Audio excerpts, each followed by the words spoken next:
Imagine this. It is midnight. You are fast asleep in your apartment in a foreign country, and suddenly there is a pounding at the door. You open it to find 20 police officers standing in the hallway with flashlights. Your heart drops. Your visa is perfectly legal, but the sheer weight of the uniforms makes you feel like an international fugitive. It is the ultimate nightmare scenario for any expat. You are completely disoriented, relying on a sleepy security guard to translate. And just when you think you have survived the adrenaline rush of the raid, you wake up the next morning to a text from your landlord.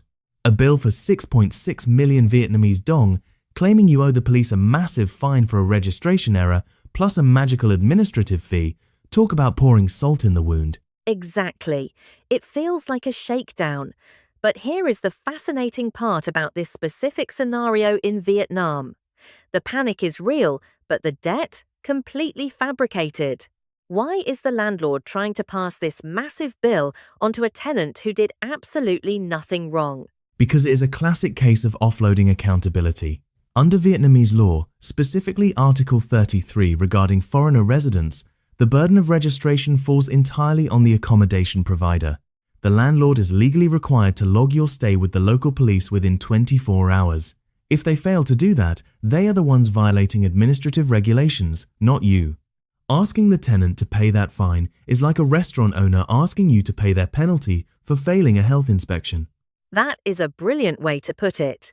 So the landlord gets caught cutting corners, faces a fine of maybe 2 to 4 million dong, and decides to weaponize the tenant's fear of authority to cover the cost. And they even tacked on a mysterious 600,000 dong administrative fee, just for good measure. Right, the so-called convenience fee. It is sheer audacity. Landlords know that expats operate at a massive information deficit. When you are living in a system you do not fully understand, the fear of police, or worse, deportation, is a very powerful lever. They are banking on the fact that you will just pay the extortion to make the scary problem go away. It really highlights the fragile power dynamic of living abroad, where bureaucracy can be used as a tool for intimidation. It really makes you wonder how many people just quietly pay up out of sheer terror.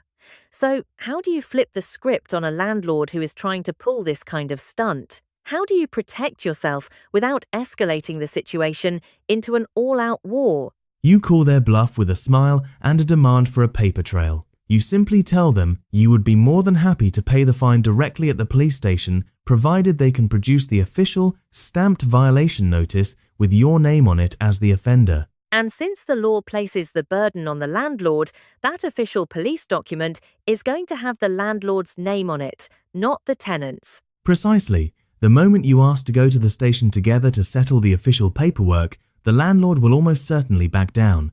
It forces the truth into the light. You stop being a frightened foreigner and start being an informed resident who knows their rights. It is a profound shift in perspective, moving from a state of vulnerability to one of empowerment just by understanding the mechanics of the system around you. Next time you face the midnight knock, remember that fear is often just a tax on the uninformed. Take a breath, ask for the receipt, and never pay for someone else's mistakes. What other invisible taxes are we paying simply because we are too afraid to ask for the paperwork?